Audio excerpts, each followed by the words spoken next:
Hey everybody, Gears here, and I bought this just about a year ago now, just over a year, and it's finally time to start talking about the Vertical Doors Incorporated scissor door hinges for the Nissan 350Z. 370, 350, the body is pretty much the same apparently, at least as far as the install goes. Parts are over here. Haven't touched them at all. It turns out it would have been better if I had stored these up or down. However, oops. So the hydraulics may take a little time to settle in.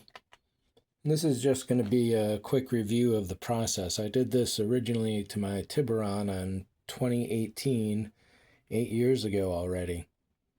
And it was just about this time of year, February I think in that case.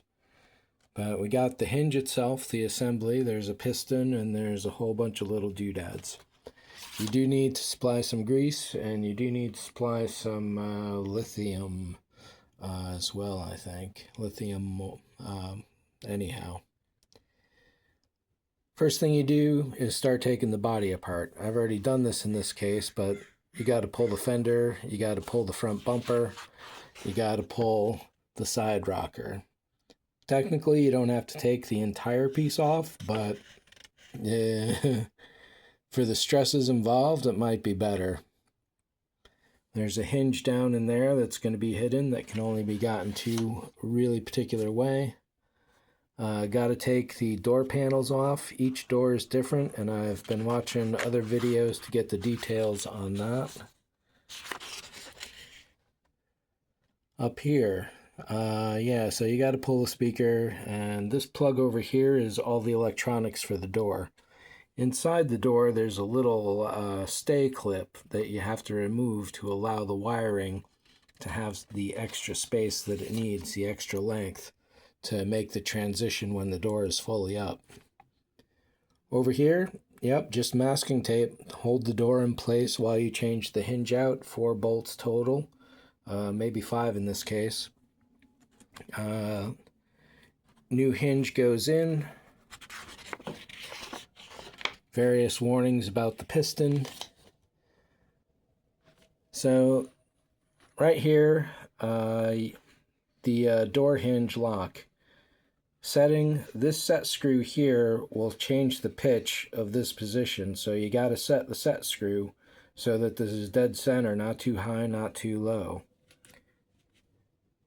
This also helps you figure out what goes in, and that's the final bolt that goes there, I believe. And then this stopper here. On my Tiburon, the hinge when swinging up would hit that stopper hard.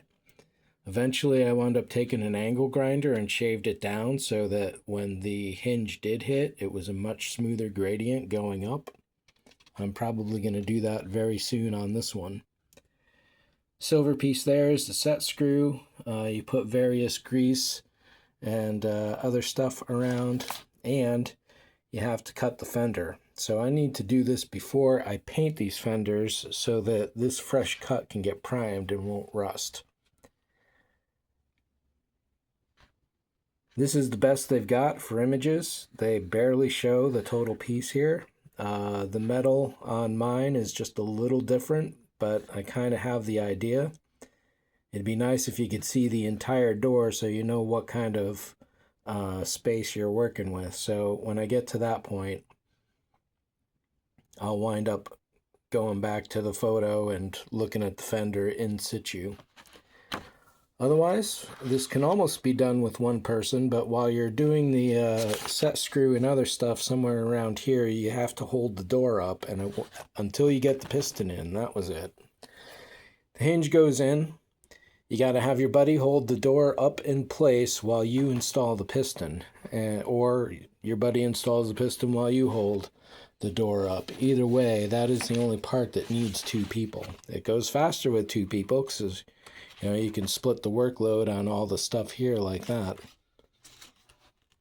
But it should be an easy process. Took a few hours last time. It should go faster this time because me and the same guy did it.